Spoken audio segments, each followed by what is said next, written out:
Bé, molt bon dia y muchas gracias a todos por asistir esta mañana a esta conferencia, a la continuación de esta conferencia política. Y esta mañana vamos a empezar hablando de una cuestión que vamos a llamarla de orden práctico, porque vamos a hablar de una evidencia y vamos a intentarlo analizar ofreciendo, creo, posibles soluciones en el futuro. Vamos a hablar ahora de infraestructuras, de inversiones, y vamos a empezar constatando lo que creo que ven todos los españoles, y es que durante los últimos años hemos asistido a una observación en la cual, o bajo la cual, las infraestructuras públicas no dan abasto. Las infraestructuras están en una situación de, en algunos casos, de colapso absoluto. Y al mismo tiempo observamos cómo las infraestructuras van envejeciendo. Se mantiene en una situación donde envejecen y ello trae consecuencias o conlleva situaciones, tristes, lamentables, ¿no? Nos ha sorprendido el caos ferroviario que hay hoy día en España, un caos absoluto. Nos sorprendió también, por mal, evidentemente, el accidente de Adamuz. También, ¿por qué no decirlo? Hemos asistido, o lo vemos, a una falta de mantenimiento evidente de ciertas infraestructuras públicas, por ejemplo, las carreteras, en muchas de las carreteras nacionales, ¿no? También, y lo digo de primera mano, tenemos hoy aquí al director general de Recursos Hídricos del Gobierno y también al gerente de Abacua, ¿no? Dificultades, lo conocemos bien, el Gobierno para ejecutar inversiones en infraestructuras hidráulicas, ¿no? También hemos asistido atónitos, ¿no?, al primer apagón que se ha producido en España. El primero, no sé si el primero, pero desde luego sí uno de los más contundentes por su apagón absoluto, un cero, ¿no?, que hicimos. Vamos a intentar analizar las causas de esta situación que yo creo que todos los españoles perciben, ¿no?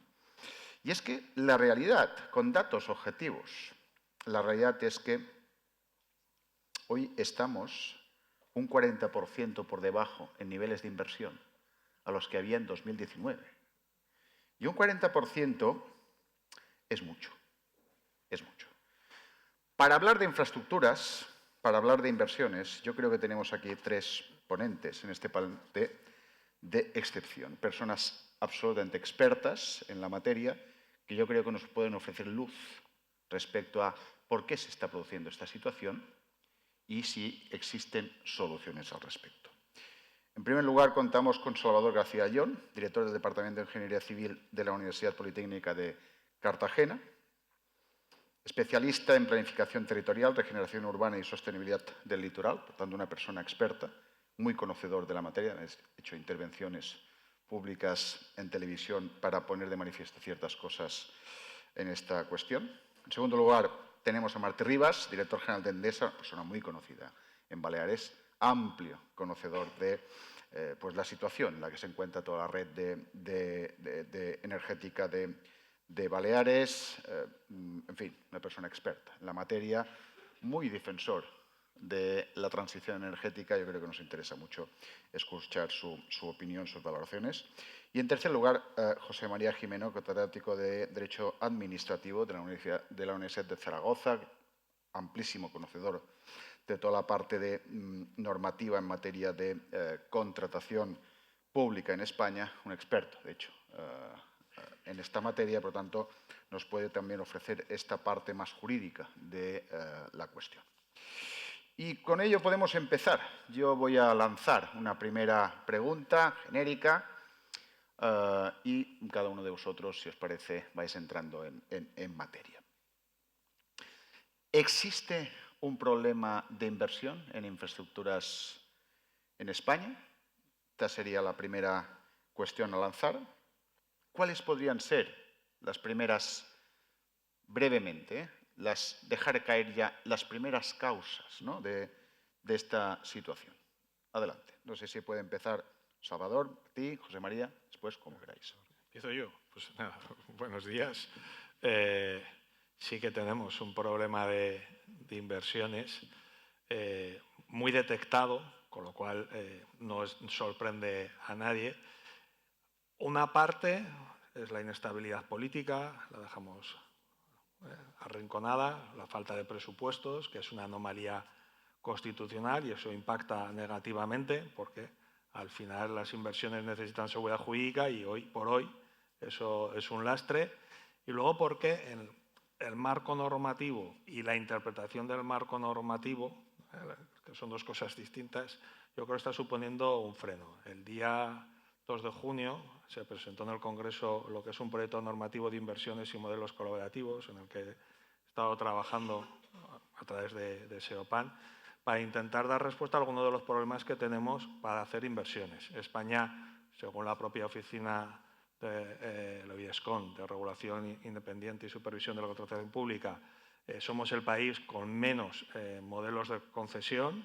Básicamente solo hay cafeterías. ¿Por qué?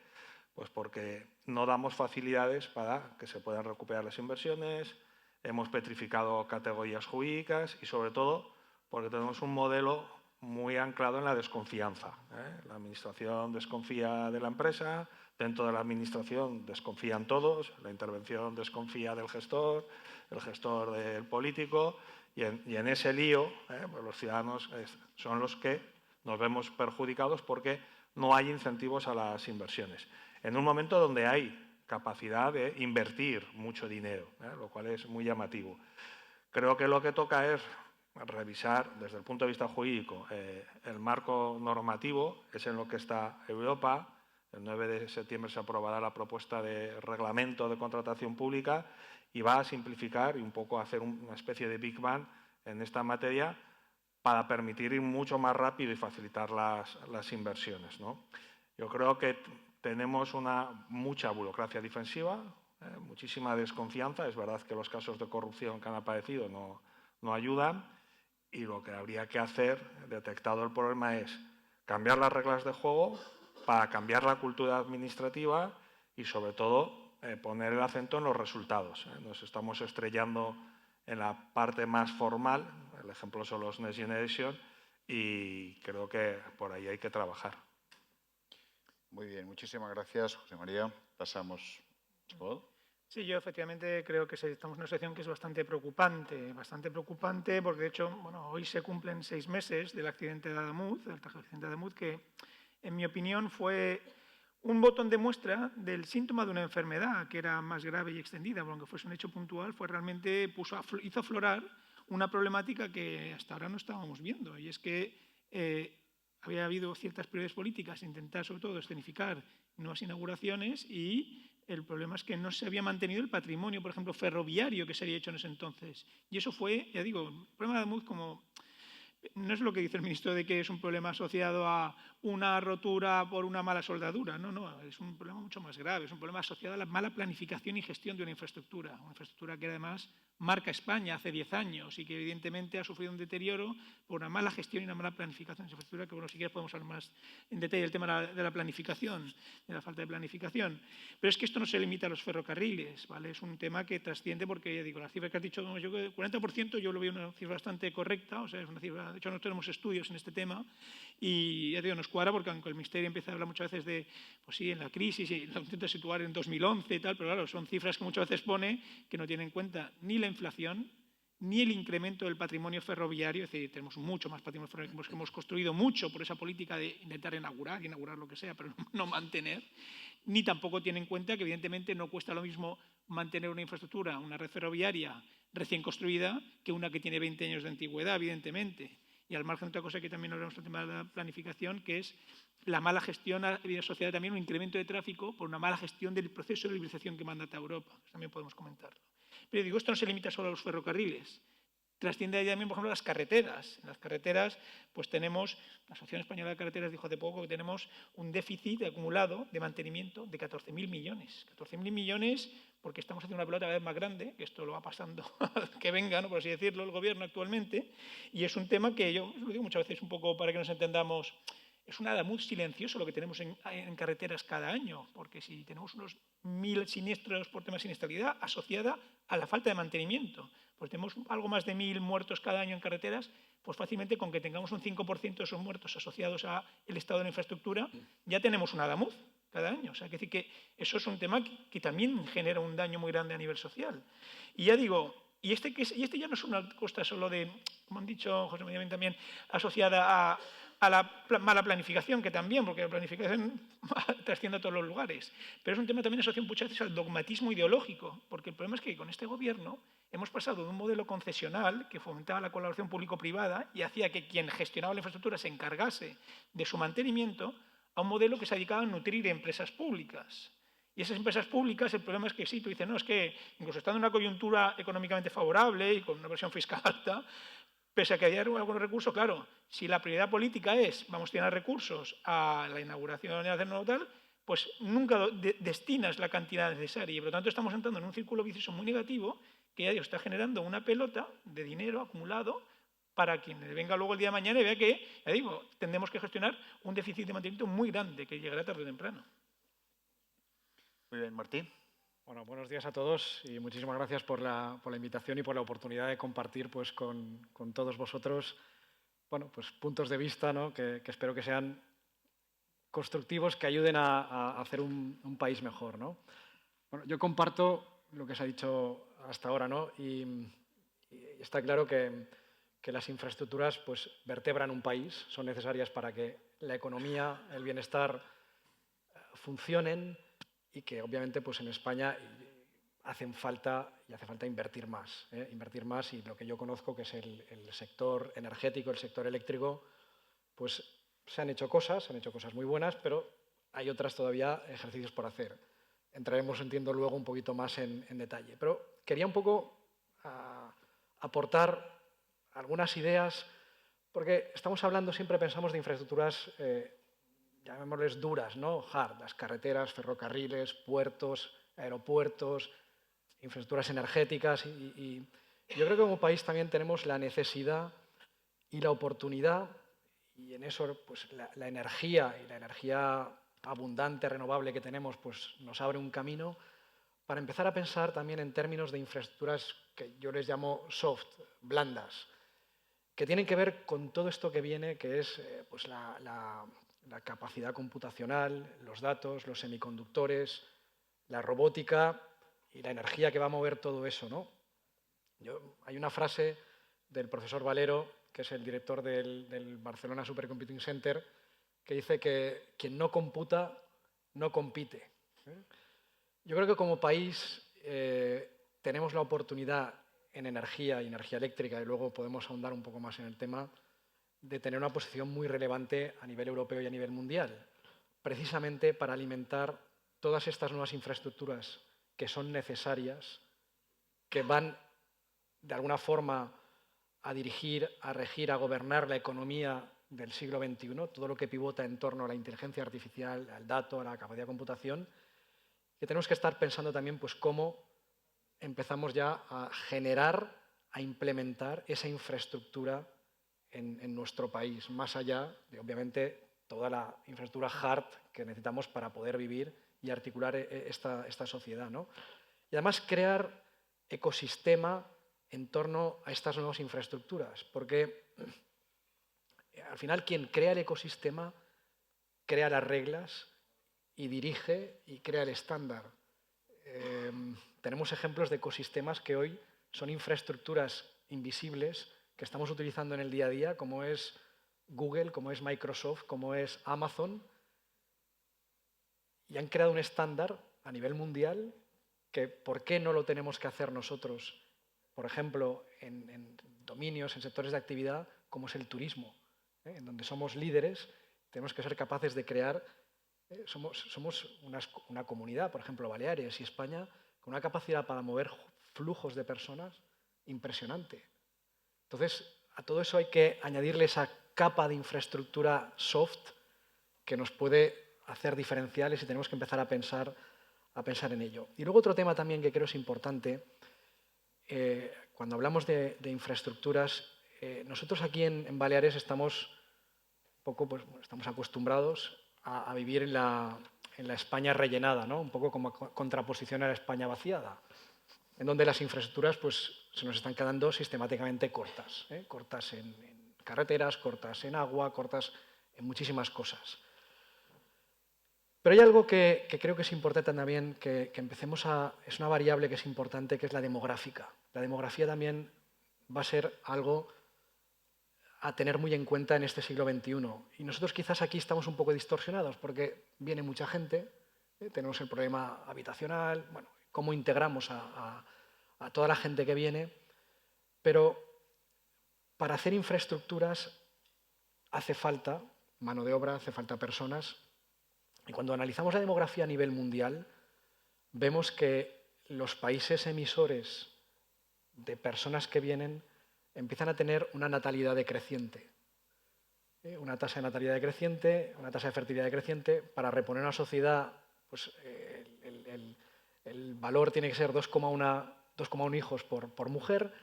En España estamos en 1,1, en los años 70 estábamos en 3, pero es que países como Marruecos, que nos están proveyendo de mano de obra, o como América Latina, para poder hacer infraestructuras y para poder gestionar y atender la economía, están con tasas ya que están por debajo de 2. Marruecos ya ha bajado.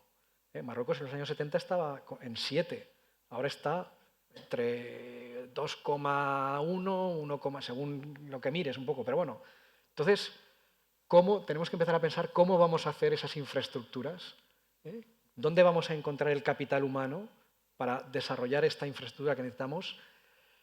Y yo creo que también ahí vuelvo un poco a lo que comentaba al principio. Nos hará falta la IA, nos hará falta la robótica, nos hará falta la automatización, y eso es una oportunidad también como país. Nos hará falta el talento, la capacidad intelectual, el conocimiento para, con menos gente, poder hacer más. Por tanto, es un problema ya estructural que empezamos a notar hoy y que, viendo la demografía mundial, probablemente crezca. Por tanto, es otra variable más, aparte de los problemas que hemos apuntado, a tener en cuenta. Muy bien. Me he apuntado algunas frases. Mucha burocracia defensiva. No es falta de presupuesto, se ha dicho. En este sentido, casi podría afirmar que en el caso de Baleares y en infraestructuras vinculadas al ciclo del agua, estamos haciendo esfuerzos grandes desde un punto de vista presupuestario. Entonces, puede que no sea solo, que también, falta de presupuesto. Modelos concesionales, cambios sustanciales en modelos concesionales. Falta de planificación. La constatación real es el stock de capital público es decreciente, estamos cayendo. Hay un aumento muy significativo de usuarios de las infraestructuras, sobre todo en zonas como Baleares, donde el crecimiento poblacional, se acaba de apuntar, ¿no?, es muy significativo. Si tuvieseis, Salvador, José María, si tuvieseis que apuntar 3 factores determinantes de esta situación que estamos viviendo, ¿dónde localizaríais los 3 principales factores determinantes o problemas que acaban motivando esta situación? Centrémonos tanto en la inversión nueva como en el mantenimiento. Si tuviese que decir, estos son las 3 claves que justifican, puede haber muchas más, pero las 3 que justifican la situación que se está viviendo en España. José María.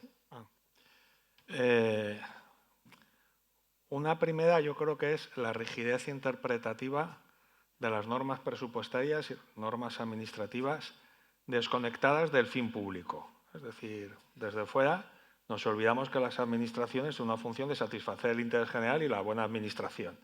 Sin embargo, dentro de la organización parece que prima una visión presupuestaria donde, a mi juicio erróneamente, parece que prima ahorrar, y es un error. Europa insiste que los presupuestos son inversión pública, que tenemos que ver rentabilidad, pero en España siempre lo hemos visto todo como que el presupuesto es una herramienta de ahorrar. Eso es un auténtico freno a la inversión y se nota mucho en el tipo de procedimientos y que no se pongan en marcha concesiones. Tú dices, hablas de una concesión y lo primero que te dicen es eso va a costar más. No es verdad, los números a largo plazo demuestran que puede ser mucho más eficientes resultados, pero en el momento de la adjudicación creo que ahí tenemos un problema de cultura administrativa. Dos, claro, en España nos falta planificar, planificar de verdad. Planificar es anticipar. Planes hacemos muchos, pero nadie anticipa dónde vamos a estar en el 2050. Los ciclos son muy cortos, porque estoy de acuerdo, como decían, hay infraestructuras soft que no son tan soft, pero nos olvidamos de algunas muy importantes. Todo lo relacionado con los servicios a las personas. Sanidad, centros de atención a mayores, que tenemos claras debilidades en el país, donde tendríamos que replantear cómo invertimos en un sector que es muy estratégico. Por poner un ejemplo, porque Europa habla de autonomía estratégica, esto tiene que ver, tengo que invertir para tener autonomía estratégica europea. En Europa solo hay una fábrica de antibióticos en toda Europa y hace 3 años nos quedamos sin antibióticos en Europa y a los niños en pediatría les partían las pastillas y se las tenían que dar. Tenemos que invertir para que vengan empresas de farmacia, de biotecnología, todo relacionado con los servicios a las personas, porque son clave. Es decir, todo lo que han dicho es clave. Las carreteras son clave, la energía es clave, la inteligencia...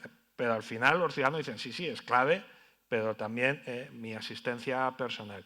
Y no lo estamos haciendo bien porque no tenemos visión a largo plazo para favorecer la inversión. Básicamente porque desconfiamos. Yo creo que hay cierto maniqueísmo ideológico que no logramos superar en España.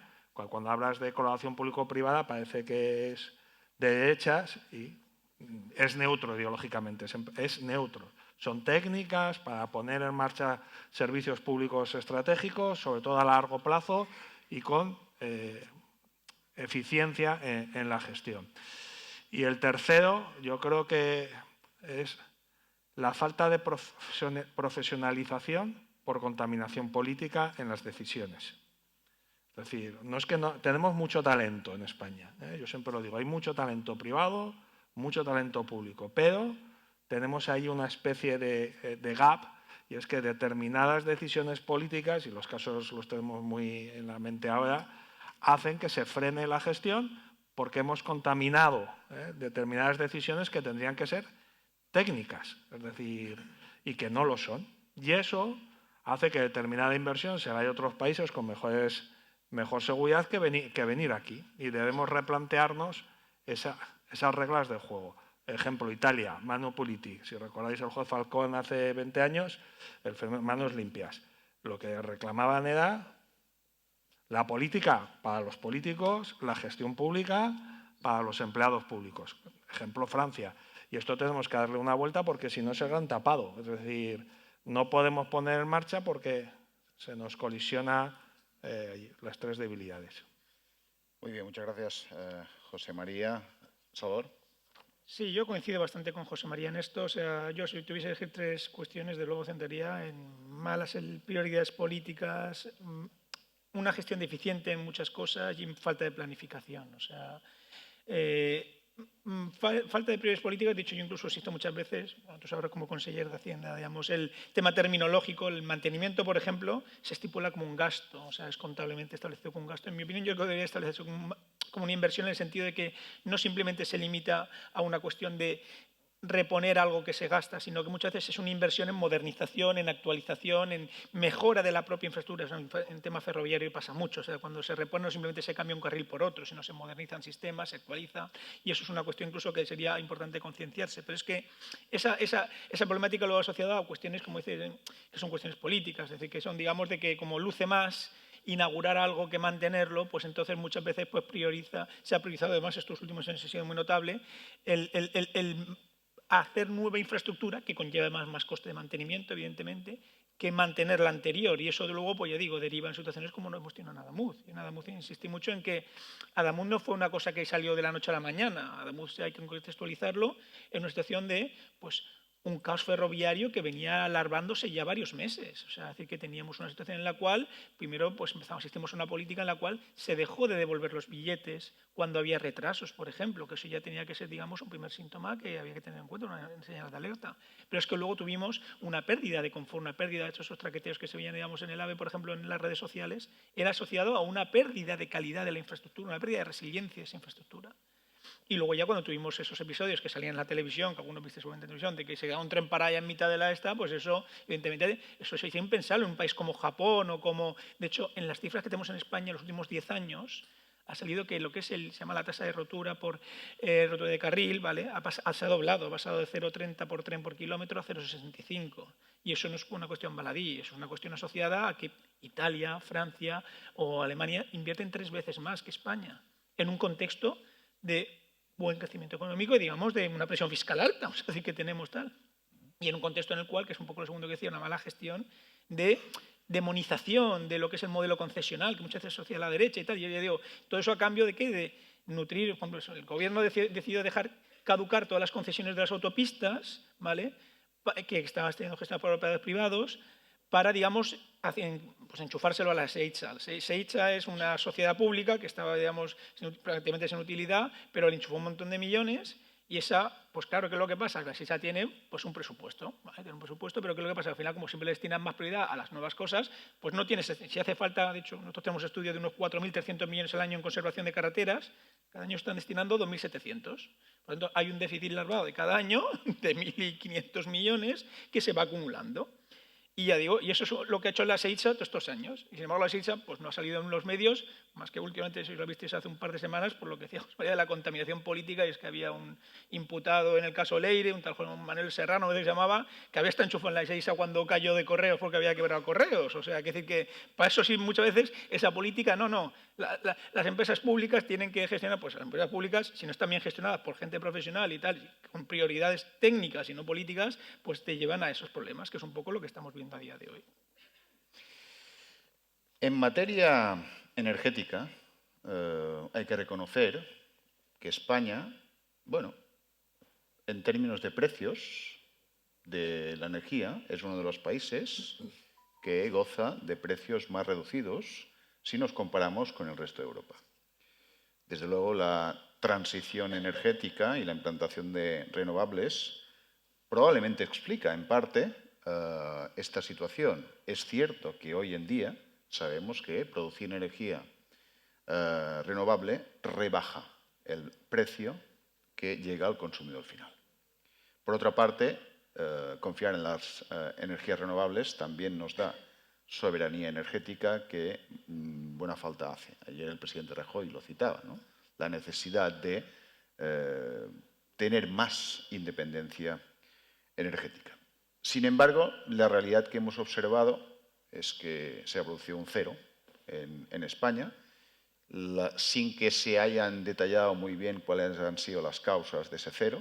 La realidad es que se produjo, eso sí. Martí, ¿en España se invierte lo suficiente en redes? Bueno, como bien has dicho, España ha hecho los deberes, ha avanzado mucho en transición energética, especialmente en lo que es el desarrollo de las renovables. Lamentablemente tuvimos un apagón el 28 de abril de 2025. Es un tema las causas muy técnicas. Básicamente hubo un problema de control de tensiones. En una red eléctrica de potencia hay dos parámetros que hay que controlar. Uno es la frecuencia y el otro es la tensión. La frecuencia es un parámetro transnacional. Estamos conectados a una red europea que trabaja a 50 hercios y todo el mundo pues, tiene que estar rodando, trabajando a 50 hercios. Pero luego la tensión es algo que se controla pues, más en el entorno de cada zona, ¿no?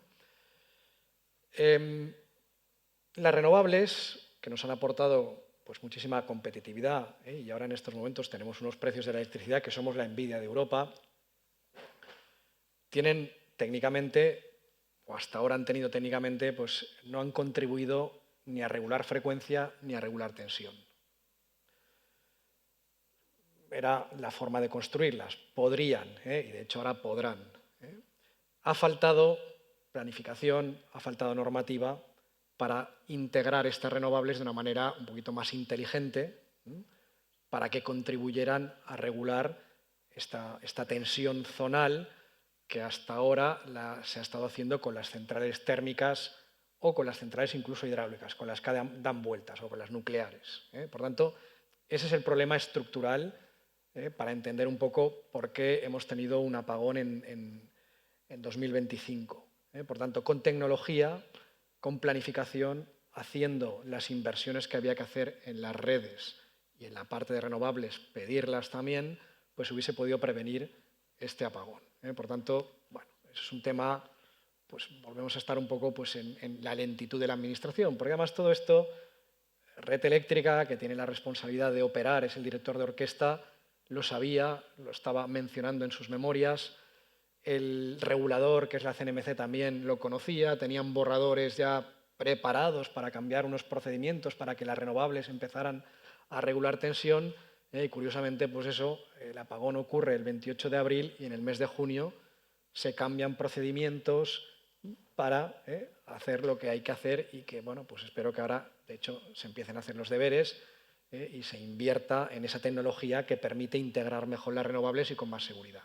Y con eso no hay que demonizar a las renovables, no son las culpables, sino que realmente es la orquesta que no ha estado correctamente bien dirigida para integrar esas renovables. Eso es un poco hablando del apagón y el porqué del apagón. Luego, el tema crucial que creo que tenemos que poner sobre la mesa es la gran oportunidad, decía, que tenemos en España, porque somos abundantes, tenemos abundante energía renovable. Tenemos las hidráulicas ya de toda la vida, los pantanos, pero es que ahora viene la eólica, viene la solar fotovoltaica, que además tienen precios muy, muy competitivos. Son más baratas incluso que hacer electricidad con gas, con carbón o incluso con nuclear. Es verdad que también hay que gestionarlas. Son energías variables, cuando hace sol, cuando hace viento, cuando hay agua, pero cuando no lo hay, pues hay que tener alternativas, ¿no?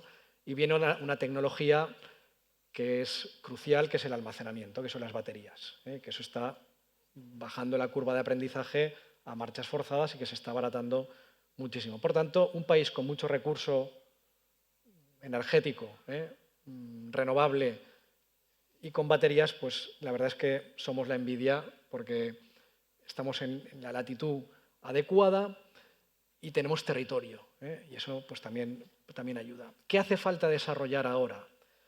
Hace falta desarrollar primero la electrificación del país y eso yo creo que es un concepto muy importante.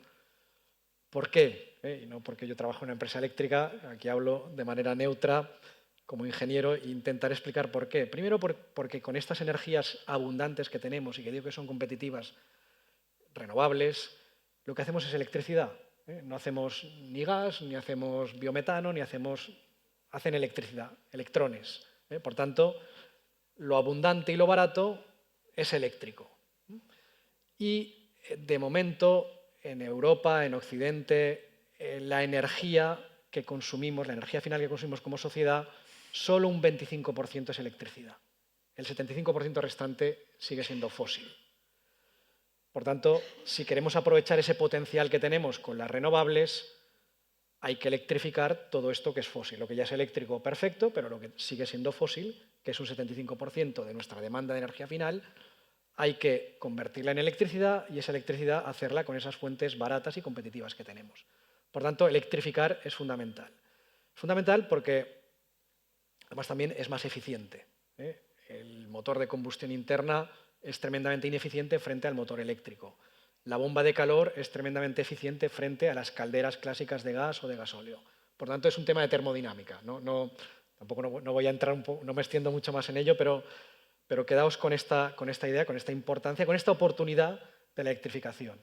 Además, la sociedad que viene es una sociedad digital, basada en los datos. Y los datos son ceros y unos, son estados eléctricos, conectado o no conectado. Por tanto, también vuelve a ser electricidad. Por tanto, tenemos la fuente de energía, tenemos el potencial, la economía va hacia aquí, pero nos hace falta cómo conectamos lo que producimos con la demanda, son las redes.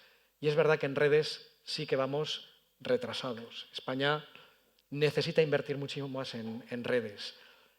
Ha estado limitado hasta ahora por unos reales decretos del año 2013 que nacen en un momento en el que hacía falta contener el gasto público, la inversión, la tarifa eléctrica, pero que se está tardando demasiado en modificar esta regulación porque ahora hace falta un periodo, o estamos en un periodo de expansión, donde hace falta expansión, donde hace falta invertir más en redes para poder llevar a cabo esta electrificación.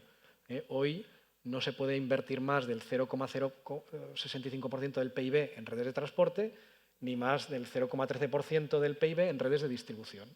Eso tiene que cambiar, y se está tardando en cambiar porque somos el país en estos momentos, en términos de inversión en redes eléctricas sobre PIB, el más bajo.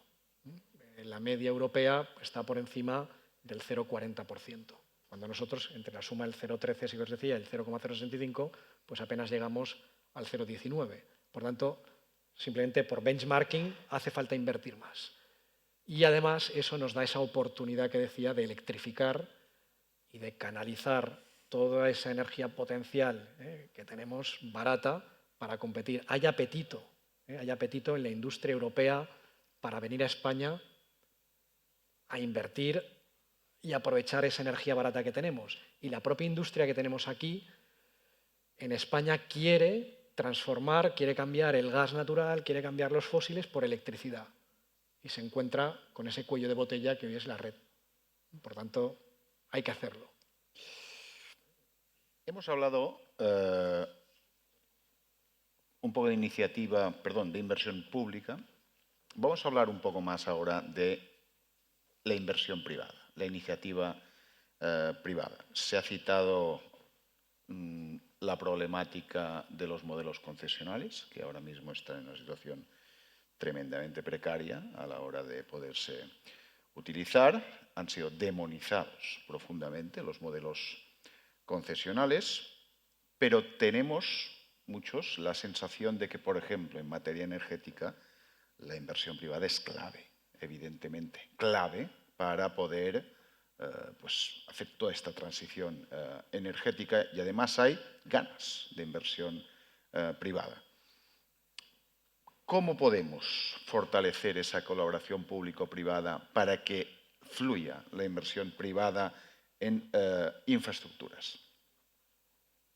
Martí, si ahora empezamos por Martí, ahora damos la vuelta. Yo creo que es fundamental la confianza. La confianza es algo que, seguridad jurídica, que al final se traduce en confianza. En el sector energético español, afortunadamente, o mayoritariamente está en manos privadas. Y los privados, las empresas privadas, tenemos esa vocación y es inversora, y la agilidad también en el proceso de toma de decisiones para, tan pronto ves una oportunidad y una necesidad, volcarte, desarrollarla e invertir. Y para eso hace falta un marco jurídico apropiado que te dé seguridad, que te dé largo plazo también, porque estamos hablando en infraestructuras de inversiones que las estás recuperando entre 25 y 40 años.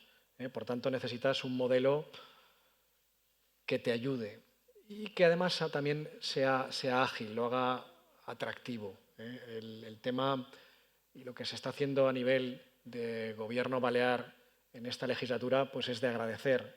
Simplificación administrativa, agilidad, que al final es otra forma de crear confianza, porque al final el dinero se va donde más le quieren, mejor le pagan y más rentabilidad saca. Por tanto, los tiempos de tramitación son fundamentales para atraer ese capital que necesitamos para invertir en infraestructuras. Por tanto, pero básicamente es la confianza. Yo creo que es un tema que está saliendo en esta mesa redonda, y es que para que haya colaboración público-privada, y en el sector eléctrico somos un ejemplo, porque mayoritariamente, insisto, somos empresas privadas las que actuamos bajo una batuta, un entorno muy regulado, pero que si el regulador es ágil, genera confianza, eso atrae capital y atrae inversiones. Y la prueba es que España, en ciertos aspectos energéticos, es uno de los países más avanzados. En otros menos, hay que hacerlo, pero que si se genera confianza y reglas claras, estamos ahí, las empresas. Salvador. Sí, yo coincido con Martí. El tema de la confianza y sobre todo también la imagen que transmites a nivel, digamos, político o a nivel, digamos, de institucional, de que el gobierno, más allá, digamos, de un planteamiento ideológico siempre respetable, ¿vale? Lo que no aplica son criterios dogmáticos. Es muy importante en ese sentido huir del dogmatismo y sobre todo profesionalizar la gestión, en el sentido de que es muy importante que los operadores privados y los inversores tengan confianza en el sector en el que van a implementar una inversión potente que condiciona su trabajo a largo plazo, más allá de un gobierno, porque puede haber luego cambio de gobierno. De hecho, esto lo vemos pues, con muchas cuestiones que están ahora en boga en los medios. O sea, desde el tema de las centrales nucleares, que por ejemplo se cumplen las condiciones para ampliar algunas de ellas, y el gobierno parece que en ese tema pues arrastra los pies de una manera clara, ¿no? Por ejemplo. Pero también, como decía, por ejemplo, en el tema de las carreteras. El tema de las carreteras se ha dejado morir las concesiones para que se malgestione con una empresa pública las autopistas en España, ¿vale? En el tema ferroviario, ya digo, más incluso de la confianza, y también la necesidad de que haya una confianza por la gestión. Es decir, un tema que fue muy importante en 2020, que venía mandatado por Europa, era la liberalización del sector ferroviario. Es decir, ahora que tengamos operadores privados, de hecho, era algo mandatado por Europa y era bueno. Es decir, el abrir para que no tengamos solo el monopolio de Renfe y poder bajar billetes y que tengamos estos operadores en el mercado que amplíen la oferta, era algo bueno. Y de hecho ha sido un éxito en el sentido de que ha habido mucho más uso del tren, que ha generado un incremento del tráfico, que genera un mayor desgaste, que luego lo que hemos tenido. Pero el problema es que si no gestionamos bien eso, que ha sido el problema, pues claro, morimos de éxito, que es lo que ha pasado. Es decir, digamos, también hay que saber gestionar, hay que transmitir una imagen, establecer un marco jurídico sólido, establecer confianza y saber gestionar también esos procesos, porque digo, puedes incluso que algo que sea bueno, si lo gestionas mal, acabe derivando en situaciones negativas, como pasó precisamente con el proceso de liberalización del sector ferroviario. Ya digo que desde el año 2020 ha sido un desastre, o sea, porque no se ha compasado dicho proceso de liberalización a la planificación y mantenimiento de la infraestructura, que era realmente lo que había que haber hecho. Y en ese sentido, digo, es una cuestión que, más allá de cuestiones, digamos, transitorias, pues tiene que tener una visión a largo plazo. Es decir, lo que se haga, las empresas no invierten para una promesa de ahora algo. Yo en el sector energético, por ejemplo, una cosa que he criticado mucho al gobierno es muchas veces ese wishful thinking que se hace de, pues con las cuestiones, digamos, energéticas, por ejemplo, en el tema de las zonas de bajas emisiones, por ejemplo. Las zonas de bajas emisiones, simplemente una legislación muy rigurosa, ¿vale? Muy puesta, digamos, a capón en el sentido de que tienen taras y, por así decirlo, fugas por muchos lados, y te encuentras ciudades implementando forzadamente un marco regulatorio nuevo, ¿vale? Para el cual resulta que muchas veces las infraestructuras no están preparadas porque tenemos un incremento en el mercado de automóvil de muchos coches eléctricos, pero la infraestructura no está, digamos, en muchas zonas, digamos, sociales para poder recargar. Y aparte te encuentras un proceso en muchos ayuntamientos de inseguridad jurídica que está haciendo que los tribunales tumben esas zonas de bajas emisiones que se han implementado en muchas ciudades, con un perjuicio económico importante, además de, digamos, de todo el follón que se mete, porque digo, es un proceso que no se ha planificado bien, no se ha gestionado bien, ¿vale?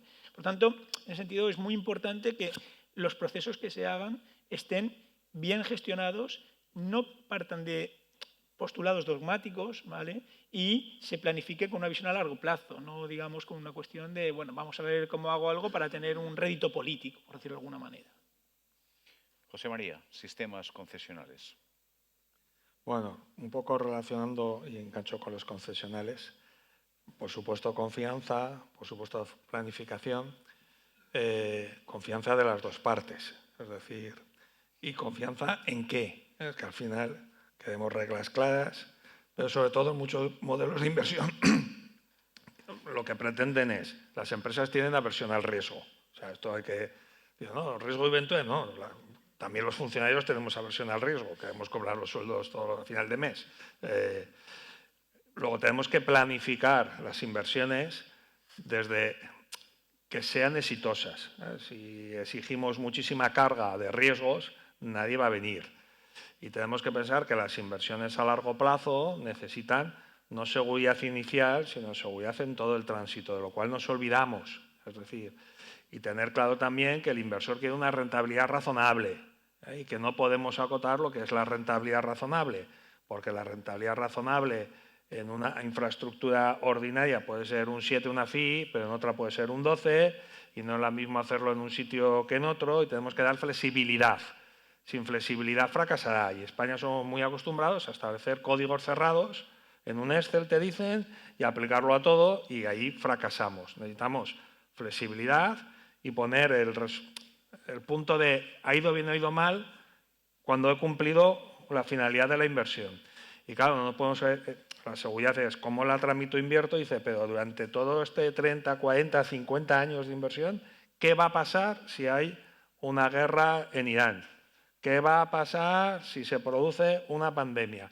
Y no lo hemos sabido hacer en España. Nos hemos refugiado en conceptos, yo creo que erróneamente interpretados, el de Roy Ventura, esto es culpa de la empresa que tire para ella, llevándoles a veces a situación de cierre, que es un fracaso colectivo, no es de la empresa, porque esa inversión ya no retorna. Y luego que la Administración tiene que ser consciente que hoy en día la complejidad de lo que demanda la ciudadanía y cómo evoluciona incluso la ciencia hace que la Administración tiene una función de garante, ya no de prestar. Necesita sí o sí al sector privado, a la sociedad civil, para cumplir con su función institucional. Y las inversiones no son, por tanto, ideológicas, forman parte del ADN de una administración pública moderna, porque si no, no damos respuesta a lo que demandan los ciudadanos. Esto es clave. Necesitamos invertir, público y privado, con unas reglas jurídicas que garanticen el resultado. ¿Qué problema tenemos? Si voy a los modelos concesionales. Cada vez hemos armado modelos concesionales de forma muy rígida. Fracasan. Claro, si yo en estos momentos, no me pongo muy técnico para decir, para recuperar la inversión, y le estoy aplicando la ley de desindexación, que no nació para eso, o sea, es español, cuando no encuentra una norma la busca. La ley de desindexación decía expresamente, no se aplicará a los modelos concesionales. Pues se lo hemos aplicado, porque nadie se ha leído la exposición de motivos ni la tramitación parlamentaria. Me acuerdo de Luis Suárez, diputado, que dice, pero si decíamos que no, ¿por qué se aplica? Porque alguien dice, como no encuentro nada, es muy español, me voy allá. Claro, le aplico las tasas, dice, uy, usted tendrá una inversión para esto de 2,5 de FI. Dice, pues no invierto, me voy a comprar deuda de otro país. Es decir, hemos fracasado por una mala interpretación. ¿Necesitamos modelos concesionales? Sí, claro que sí. O modelos para concesionales. Es decir, el modelo concesional tiene una ventaja de que no me computan déficit. Bueno, puede haber ocasiones en que eso me deje indiferente. Pero las concesiones lo que necesitan es flexibilidad en la arquitectura jurídica, en la rentabilidad, en los plazos y en el reparto de riesgos. Y el reparto de riesgos no puede ser siempre el mismo para cada, dependerá. Tenemos modelos de costes objetivos, los NEC 4, que se pueden utilizar y que en España, aunque lo presentamos un modelo de pliego hace año y medio también en Madrid, como se podría hacer, la Administración tiene resistencias a lo que no ha hecho nunca. También a veces las empresas. Te lo digo porque a veces todos los cambios van por los dos lados. Porque yo creo que al final es como síndrome de Estocolmo. Se acostumbran todos a ese entorno y cuesta cambiar. Pero necesitamos modelos concesionales porque la concesión lo que tiene es flexibilidad en el plazo largo de inversión, introducir la cláusula de progreso y favorecer el know-how que la Administración no va a tener en muchísimas inversiones. Necesitamos concesiones porque nos van a dar mejores servicios públicos. Entonces, ¿hacia dónde va Europa? Se ha filtrado ya un documento de lo que va a ser el reglamento de contratación pública. Me pongo técnico, reglamento europeo. Para todos los países las mismas reglas. Es que es muy importante. No se puede invertir en materia de infraestructuras, de hospitales, de ferrocarril, con reglas jurídicas distintas en 27 países. Nuestra ley de contratos es un ejemplo. Hemos hecho una torre de Babel jurídica en Europa que hace que las inversiones, ¿a dónde se van? A Inglaterra. ¿Qué digo Inglaterra? Estados Unidos. Un dato. Los fondos de inversión privados europeos se van a invertir a Estados Unidos y luego vienen aquí. Algo no estamos haciendo bien. Tenemos que dar seguridad jurídica para que nuestros ahorros privados se inviertan en modelos concesionales que permitan que el negocio privado funcione, sí, pero sobre todo eso es accesorio, que lo que está detrás, que es el interés general, nos dé mejor resultado, porque los modelos concesionales son buenos y aportan valor. O sea, yo creo que estamos midiendo muy mal en España las cosas, las medimos por precio. Ya decía Quevedo que solo el necio confunde valor con precio. Tenemos que medir las cosas por valor público y aprender a medir valor público. Y una inversión privada que trae valor público tiene muchísimo retorno social. Y ese retorno social, los modelos concesionales no solo nos dan productividad, porque nos olvidamos a veces de todo lo que está detrás. Fichar talento. Si tengo buenos ingenieros, buenos sanitarios, buenos biotecnólogos, empresas, ya no es un gasto, es una inversión. O sea, cuando decimos los medicamentos son caros, que es un sesgo. La medicina es una inversión. A mí me interesa que vengan empresas sanitarias, el sector donde mayor innovación se produce en el mundo. Y sin embargo, muchas veces, por ese sesgo, y sobre todo interesa mucho un cambio cultural. Claro, porque necesitamos más concesiones, modelos concesionales flexibles, modelos concesionales donde la gran debilidad es la falta a veces de confianza en la ciudadanía de lo que hay detrás. Rendición de cuentas. Expliquemos los resultados. Seamos transparentes. Y muchos modelos concesionales están funcionando de forma muy satisfactoria, con mejores resultados. Porque al ciudadano lo que le interesa, o nos interesa a todos, es que las cosas funcionen, no quien la presta. Es decir, oiga, si no me veo yo montando la red eléctrica al sector público. Es imposible.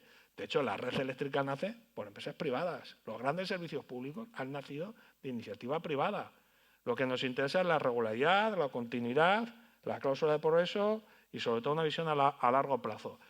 Y lo clave para vender modelos concesionales, necesitamos concesiones, modelos concesionales para que haya inversiones con seguridad jurídica, rentabilidad razonable, que nos dé mejor resultado y mayor valor público, y lo que me parece a mí más importante, me pongo un poco académico, porque si funciona, consolidamos la democracia, porque consolidamos las instituciones. Y hoy la democracia no depende de reglas, que sí, depende de resultados, porque es la confianza que tiene el ciudadano en que, ¿para qué sirve esto? Si sabemos hacer una buena arquitectura de los modelos concesionales, planificando, profesionalizando, adecuando las rentabilidades y el reparto de riesgos, explicando a la ciudadanía por qué, para qué y con qué resultados, no solo gestionamos mejor los recursos públicos, no solo hacemos mejores servicios públicos a los ciudadanos, sino sobre todo garantizamos el pilar institucional de la democracia, que es la confianza en lo que se hace. Una reflexión esta muy, muy, muy importante. El tema de la ideología mezclada con mecanismos de financiación de inversiones que han funcionado en la historia. Es verdad que ha habido supuestos en los que no ha funcionado, pero en términos generales el sistema concesional ha funcionado muy bien para hacer infraestructuras públicas en el pasado. Bien, pues a día de hoy está abandonado absolutamente como consecuencia de esta situación jurídica también de que estamos viviendo. Hablemos, José María, un poquito de licitaciones públicas. Acabas de mencionar la excesiva confianza de las licitaciones en la variable precio. A veces se dice, ¿no?, que lo barato sale caro. Bien, pues a veces lo barato sale en forma de modificados, retrasos, en forma de bajas calidades de ejecución de las inversiones. Bueno, ¿qué podemos hacer para que no solo el precio sea la variable clave? Y más ampliamente, ¿es el momento de volver a modificar la ley de contratos? Bueno, que es el momento sí, porque Europa va a modificar la normativa con un reglamento europeo que hace que no pueda haber ley de contratos en ningún país. Esto va a ser un Big Bang que va, en nuestra cultura administrativa, acostumbrada a donde dice Europa dice lo voy a matizar, no. Ya se filtró la semana pasada el documento de la Comisión, vamos en plazos cortos. ¿Por qué? El Tribunal de Cuentas Europeo, en un informe del 23, el Tribunal de Cuentas Europeo, nada sospechoso, por tanto lo que voy a decir, dijo que la contratación pública había fracasado en el 2014 con todas las transposiciones por 4 motivos. Uno, porque buscábamos reducir los plazos. Con los medios electrónicos se decía que iba a ser muy fácil. Los hemos doblado. Lo que antes se tardaba 100 días, tardamos 200. Ojo con la inteligencia artificial, que somos capaces en España de cuatriplicarlos. Somos capaces, porque dice Bill Gates que sistemas de inteligencia artificial sobre sistemas administrativos ineficientes hace que sean más ineficientes, hay que revisar. 2, buscábamos la competencia, hablamos de contratación pública para generar competitividad, 1,1 de media de oferta. Está fracasando el modelo. Y dice el Tribunal de Cuentas, oiga, tenía que ser estratégica, ¿para qué hacemos compra pública? Para proteger el medio ambiente, para proteger la política social, para invertir en salud, para tener infraestructuras críticas que nos den soberanía nacional. Dice, ha fracasado. ¿Por qué? Porque están haciendo todos a precio, sin entrar a que estamos comprando a los chinos, que en teoría no se podía comprar a los chinos.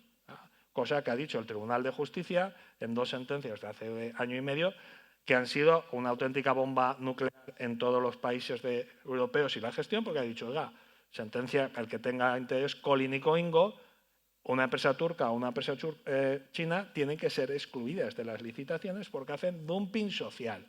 Si Europa trabaja en política ambiental, política social, política de innovación, política de pymes, no puede ser, si me permiten, tan idiotas de cuando usted va a hacer la compra pública y mover todo su dinero público, adjudicarlos, porque ya no hay retorno.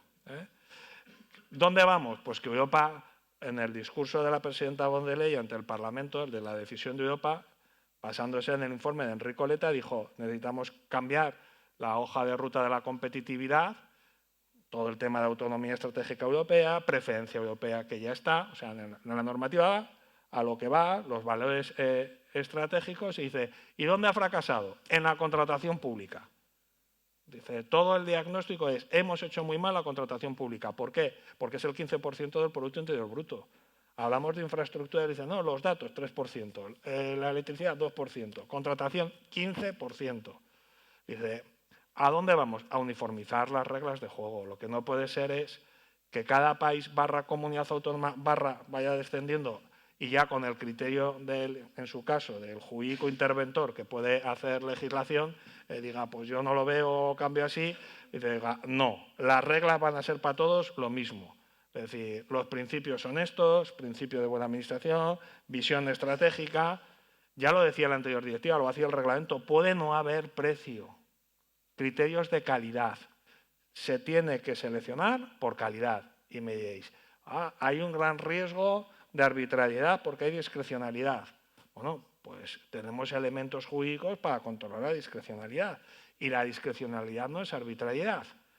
Y yo creo que hay muchísimo talento público que hace muy bien la discrecionalidad.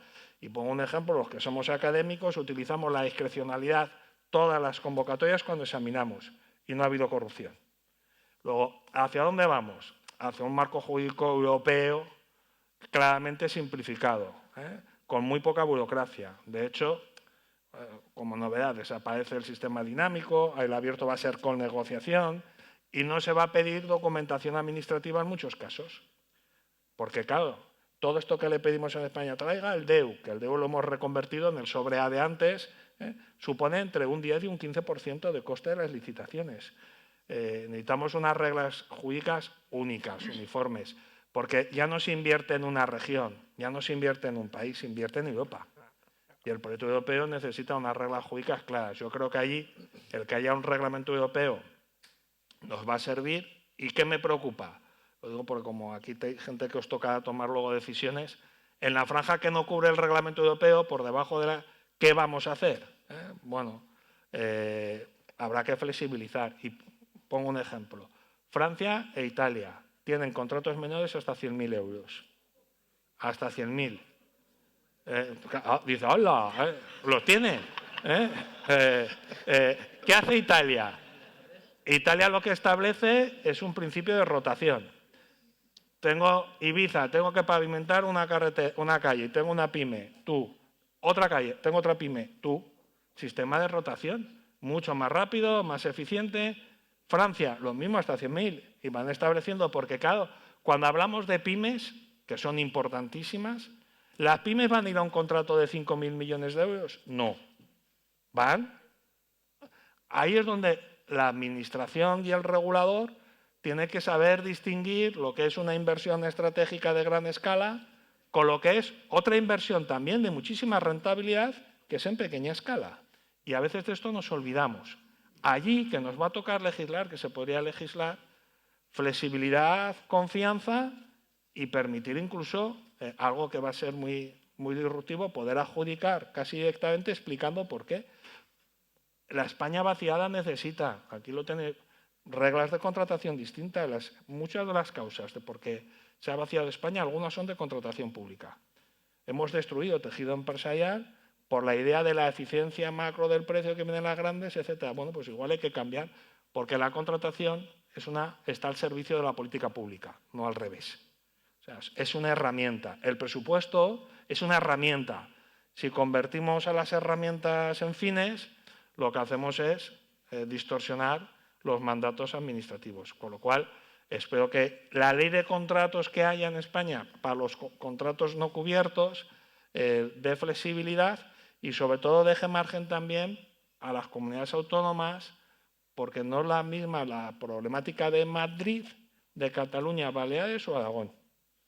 Y, sobre todo, demos flexibilidad en algo que a veces no medimos bien, es todos los servicios a las personas, que son competencias autonómicas y que necesitan reglas distintas. Porque hacer infraestructuras tiene unas reglas, pero dar servicios a nuestros ancianos o personas con discapacidad es bien distinta. Y habrá que dar respuestas jurídicas diferentes. Bueno, yo creo que ahora los que no tenemos ni idea de ley de contratos ni de contratación hemos escuchado como una cosa maravillosa, ¿no? Porque, en fin, maravillosa y al mismo tiempo revolucionaria, porque no sé si lo podíamos decir directamente, pero lo voy a decir. Una de las, creo, razones principales que motivan, pues lo digo abiertamente, en el caso de Baleares, el gobierno de las Illes Baleares, que tenemos, bueno, siempre hay limitación presupuestaria, que quede claro, pero tenemos mayor potencial inversor que en otras épocas, capacidad presupuestaria. Bueno, yo creo que la normativa en materia de contratación introduce una limitación enorme a la hora de ejecutar infraestructuras públicas, por ejemplo, las del ciclo del agua o, por ejemplo, pues hospitales, escuelas, que ahora estamos en un proceso pues tanto en temas, también en temas de servicios sociales, ¿no? Pensar en la posibilidad de que haya una flexibilización en esta materia para administraciones públicas, yo creo que es oír una idea maravillosa, ¿no? Lo digo muy sinceramente. Bueno, yo creo que tenemos todavía 20 minutos, ¿sí? Vale. En cualquier caso, yo creo que podemos pasar, bueno, vamos a formular, ¿perdón? Sí, vamos a hacer preguntas del público. Vale, perfecto. Continuamos. Vamos a formular algunas. Es verdad que yo creo que José María ya ha enfocado un poco la pregunta que habíamos planteado hacia las soluciones, ¿no? Pero vamos a incidir y debatir un poco más en la parte de, bueno, la constatación de una realidad, falta de infraestructuras, déficits en cuanto a o reducciones del stock de capital público, falta de mantenimiento. Bien, hablemos ahora de posibles soluciones a esta situación que estamos viviendo. Alguna yo creo que ya se ha apuntado, tema de contratación, pero en materia de, por ejemplo, mantenimiento de inversiones. Vamos a hacer algunas preguntas potencialmente incómodas, ¿no? Pero como tenéis absoluta libertad para contestarlas. Carreteras, peajes, sí o no, para poder manejar el mantenimiento. ¿Cómo financiamos el mantenimiento de una inversión? Los peajes pueden ser una figura, se pueden utilizar los presupuestos públicos o la parte general de los presupuestos. Es cierto que cada vez más sistemas concesionales que llegan a su vencimiento pues acaban en la anulación del sistema de peaje, y algunas autopistas pues en España pues parte del deterioro de las mismas, algunos las atribuyen pues a la eliminación de los peajes. Peajes como posible solución, peajes sí o no. Sabemos que el plan de estabilidad de Reino de España frente a la Unión Europea, pues una parte se basa, ¿no?, en la recuperación de los peajes. Salvador, ¿cómo lo ves? Pues hombre, es un debate más que está bastante acentuado en muchos ámbitos, como bien dices, ¿vale? De hecho, España, como dices, en su día para pedir los fondos Next Generation le dijo a Bruselas que iba a recuperar peajes, ¿vale? O sea, que iba a recuperar peajes porque es verdad que hay un problema de sostenibilidad de las infraestructuras, es decir, de que el correlacionar, digamos, el uso al mantenimiento, ¿vale? Y el tema es un debate incómodo, es verdad, pero es un debate que hay que abordar. De hecho, en Cataluña, que lo criticaron mucho, el otro día salió el gobierno de Cataluña diciendo, pues, es un tema que igual tenemos que replantearnos luego, ¿no? Porque es verdad que al final, sobre todo porque muchas veces pensamos que no, es que como lo pagamos con los impuestos, eso no se paga solo, no, no lo paga nadie, no, lo pagamos todos. Es decir, esa carretera sí hay que mantenerla, pues con cargo al erario público, pues al final va a pagar un presupuesto ordinario. ¿Y el problema cuál es? El problema es precisamente ese que hemos hablado antes, que es decir, que al final, si políticamente no me luce mucho, pues le voy a destinar, si tengo hace falta, pues 4.300 al año en España, pues le haremos 2.700, que es un poco el problema. Íbamos generando como una bola, ¿no? Que era como el déficit de tarifa con su día con el sector eléctrico, decíamos haciendo la pelota, y el que venga adelante que arree, ¿no? Por así decirlo, y alguno ya llegará cuando le vea la pelota tan grande que no pueda con ella, ¿no? Y eso es un poco también lo que ha hecho el gobierno estos últimos años en ese sentido. Está generando, pues como era el déficit de tarifa en su día, ¿vale? Pues ahí una pelota que va creciendo. Los peajes tienen, digamos, sus detractores, pero también tiene, digamos, un tema de corresponsabilizar. Quien más usa la infraestructura es quien más debe pagarla también. O sea, digamos, un poco, digamos, de equidad, pues ya digo, además, incluso generacional, ¿vale? Porque, digamos, se repercute, digamos, generacionalmente en quiénes van a ser los usuarios, porque si no lo pagan, ¿quién lo va a utilizar ahora, simplemente, ¿vale? Y yo creo que en ese sentido es un tema que habrá que abordar tarde o temprano. Lo que sí que hay que abordar es de una perspectiva, digamos, seria y rigurosa, ¿vale? Es decir, no, digamos, que sea maniquea. Por eso es muy importante evitar dogmatismos en toda esta materia y ser, digamos, consecuente. El gobierno lo que ha hecho un poco ha sido aparcar un poco el debate y buscar, digamos, soluciones fáciles que simplemente, pues bueno, generar déficit, digamos, de mantenimiento, que eso al final, pues, bueno, sí, no se nota, pues digo, en infraestructuras hay una ley que se llama la ley de Sitter, que es la ley de los 5, que se aplicaba un poco a nivel de todo el proceso, que es un poco lo que cuesta ahora €1 de no mantener este año, ¿vale? El año que viene son 2 y el año siguiente son 5, pues eso era 1, 5, 25, o sea, multiplicar por 5. ¿Por qué? Porque a lo mejor resulta que dentro de 3 o 4 años, cuando tengas presupuesto, es que eso ya no hay que mantenerlo, eso hay que reconstruirlo. ¿Por qué? Porque evidentemente el daño, el desgaste es tal que no merece la pena ni siquiera eso. Y además que por el camino te puede pasar lo que nos ha pasado en Adamuz, que tengamos, digamos, un problema que nos aflore de golpe y nos ponga en las portadas de los periódicos una problemática que venía en la rodada de hace tiempo realmente, ¿no?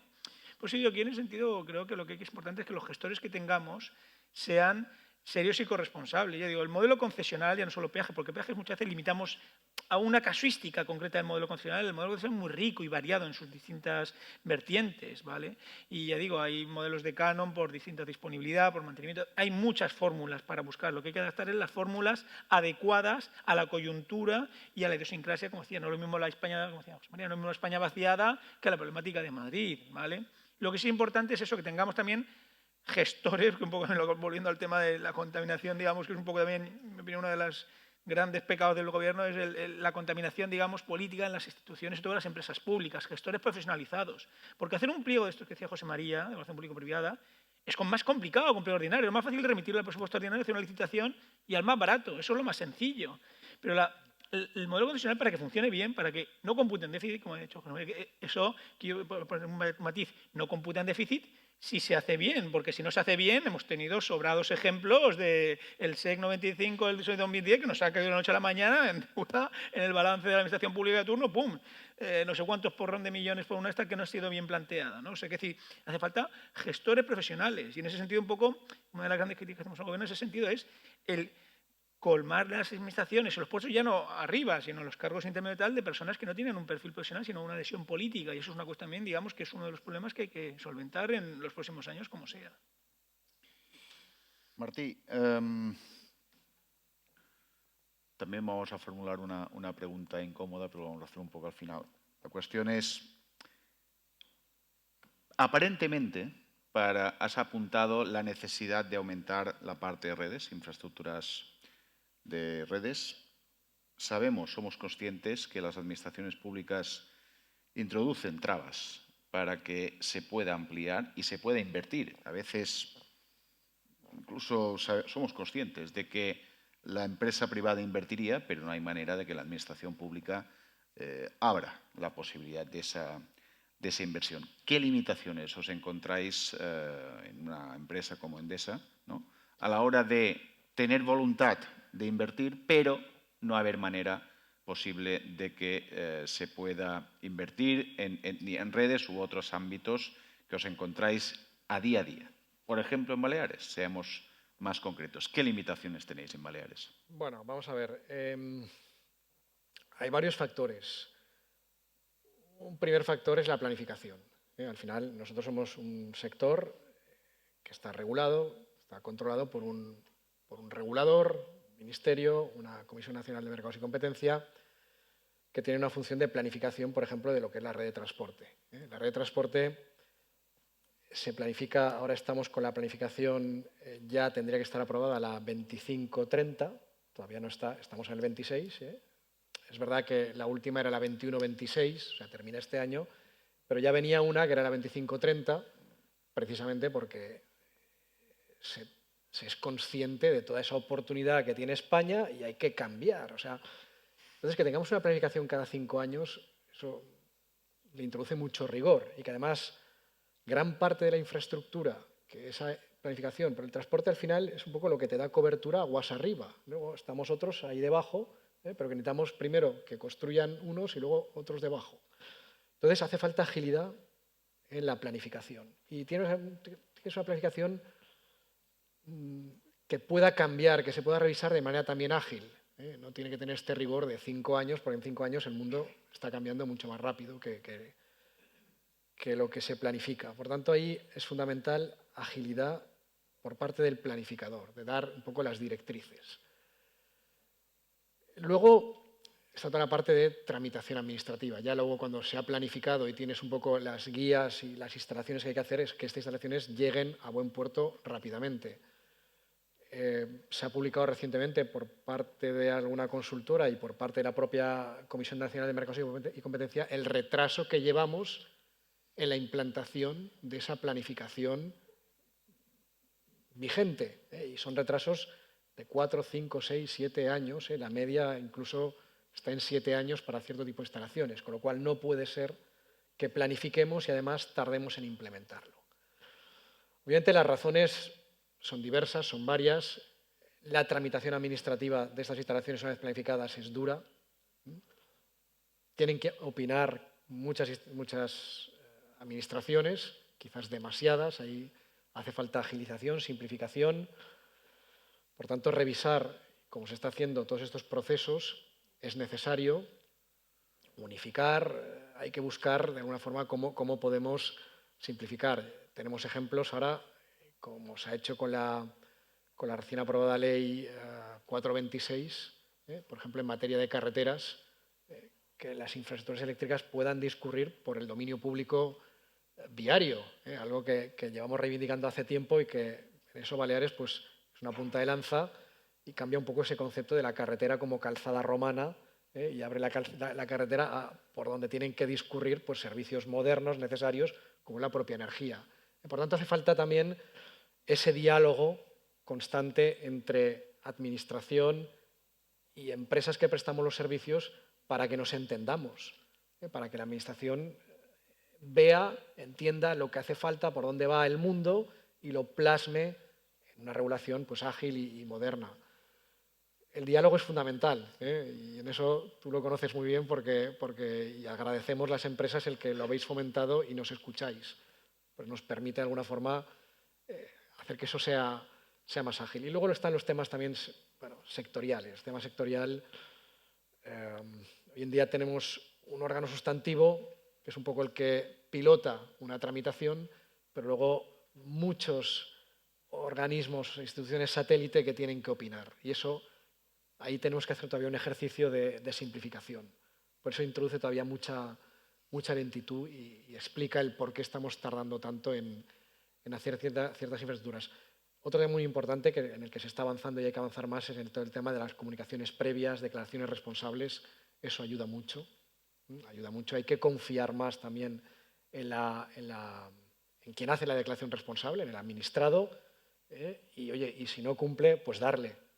Pero tenemos que ser una sociedad que gestiona ex ante y no ahora como ahora, que es que, oye, hasta que no me dan el permiso, la autorización, no tenemos que ser nosotros, las propias empresas, quienes de alguna forma nos hagamos responsables de lo que plasmamos en los papeles y de lo que vamos a hacer. Martí, hablemos un poquito de ideología energética. Somos conscientes que hay algunos partidos que consideran a las energías renovables como si fuesen el diablo. Bien, el diablo. Cuando la realidad hoy, técnicamente hablando, sin priorismos, ¿no? La realidad es que son más baratas, nos ofrecen soberanía energética, por tanto, independencia. Entonces, la pregunta es, ¿por qué no vamos más rápido en la implantación de algo que es más barato y además nos hace más independientes, ¿no? La ideología a veces juega una mala pasada, pero también, por otra parte, ha habido países europeos, Alemania concretamente, que alguien decidió que apagar las nucleares era una idea muy buena. La realidad es que hoy Alemania está quemando carbón. No es que esté quemando gas, no, está quemando carbón. Bien, este es el resultado de un apagón de nucleares en Alemania que ha tenido consecuencias dramáticas, ¿no? En términos de política energética. La ideología, pues, juega malas pasadas. En España hay algunos que dicen que hay que apagar algunas centrales nucleares y otros dicen que no hay que... Bueno, un punto de recarga de vehículo eléctrico es como el diablo, ¿no? Puesto en la calle. ¿Qué piensas de mezclar ideología con cuestiones que son muchas veces estrictamente técnicas? Correcto. Bueno, nosotros como empresa, Endesa, somos una empresa que somos un ejemplo de que tecnológicamente no estamos casados con ninguna tecnología, precisamente. Nacimos como una empresa, primero, quemando carbón, porque era la mejor tecnología que había en aquel momento y era el combustible fósil más disponible en España para poder producir energía eléctrica. Por tanto, luego hemos visto que el carbón pues, tenía sus problemas medioambientales, las emisiones, etcétera. Pero en cada momento, como empresa, que al final buscamos dar un servicio y producir energía, hemos ido a buscar la mejor tecnología disponible en función del estado del arte en cada momento para poder dar este servicio. Por tanto, no es un tema ideológico, es un tema puramente, como bien dices, tecnológico. Hemos adoptado ya hace unos años de ir cerrando el carbón, porque entendemos que es una tecnología que ha quedado obsoleta por el contexto, por las emisiones, pero también por su rendimiento energético. Esto es termodinámica, esto es física, señores, no es nada más que eso. O sea, quiere decir que, por tanto, hemos ido evolucionando, pasamos a los ciclos combinados, las nucleares también, que tienen su papel, su rol y su necesidad en tanto en cuanto las renovables pues no den esa garantía a la que tenemos que llegar. Es un tema lógico, al final. Tenemos que tomar decisiones en base a las leyes de la física y a las leyes de la economía, nada más. Y es fundamental. Yo creo que aquí, por ejemplo, países como China nos están dando lecciones, son pragmáticos, son países que están de alguna forma dirigidos por ingenieros, donde los ingenieros al final se rigen y dan dictámenes sobre tecnología, sobre ciencia. En estos momentos lo mejor es esta tecnología porque da estas ventajas y cuesta lo que cuesta. Y vas migrando en función de la mejor tecnología disponible. Es fundamental no utilizar la ideología para planificar infraestructuras energéticas. Es lo peor. Yo creo que tenemos que ir adaptándonos en función de lo que conocemos en cada momento y de lo que mejor tenemos disponible. Es un tema de sentido común, yo creo. Y en cuanto al tema de las nucleares, pues es necesario todavía darles un poquito más de extensión. Y ya iremos viendo. Vamos a ver cómo evolucionan las renovables, cómo evoluciona el almacenamiento, cómo evolucionan las redes. Es una tecnología que se puede ir alargando. En las nucleares estamos invirtiendo muchísimo dinero cada año, porque la seguridad es fundamental, la eficiencia es fundamental. Y, oye, si dentro de 3, 4 años el estado del arte, las renovables, el almacenamiento han avanzado lo suficiente, pues entonces tomaremos decisiones sabias, que pueden ser cerrarlas o, si no, pues alargarlas un poco más. Pero no tenemos que ponernos la soga al cuello por ideología o de manera anticipada, sin tener lo que nos sigue dando o lo que necesitamos para tener bienestar y seguridad.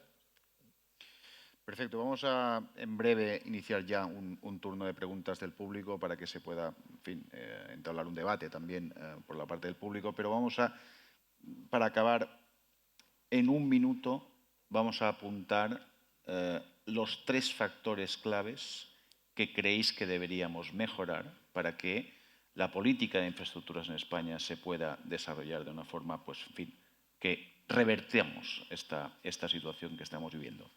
En un minuto, 3 apuntes que vosotros consideréis claves para revertir la situación.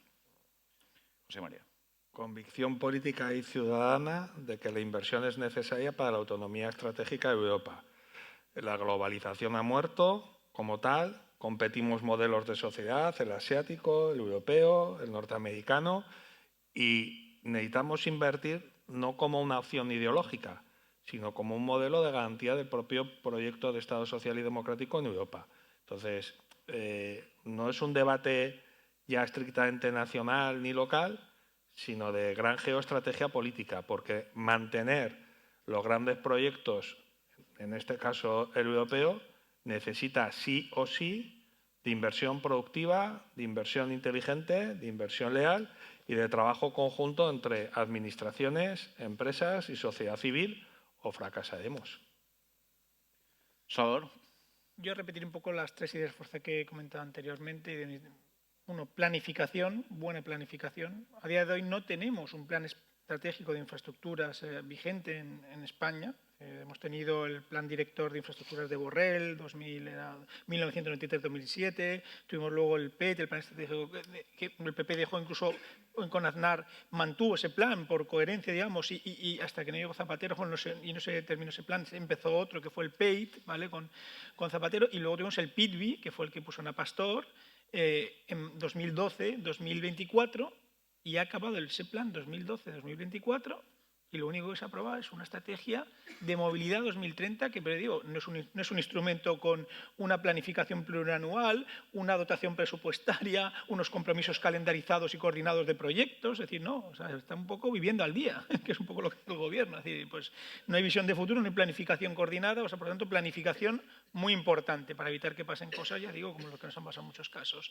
Mejora en la gestión, o sea, hay que, digamos, tener pues una gestión, ya digo, desideologizada en muchos sentidos, porque la infraestructura es una política de Estado, no estamos hablando de cuestiones que tengan...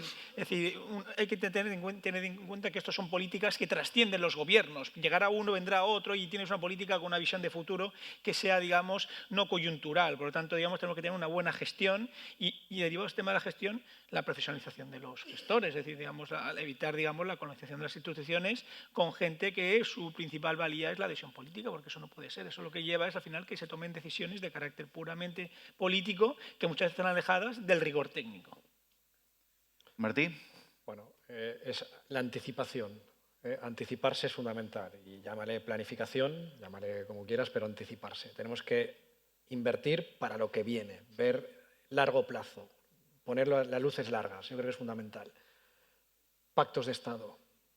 Eso trasciende legislaturas, trasciende incluso vidas. O sea, tenemos que poner, insisto, las luces muy largas. Y luego también, y se ha apuntado aquí, es la seguridad. Las infraestructuras, la inversión en infraestructuras, no solo es un tema de precio, de economía, es un tema de seguridad como país, es un tema de autonomía, de independencia. Y lo hemos visto con la COVID, lo hemos visto con Rusia, lo hemos visto ahora con Hormuz. O sea, ser soberano, tener seguridad es un tema fundamental. Lo has apuntado. La geopolítica a nivel mundial ha cambiado. Estamos en una involución donde esa globalización cambia. Ser soberano es algo que en infraestructuras vale mucho. Por tanto, pensemos a largo plazo.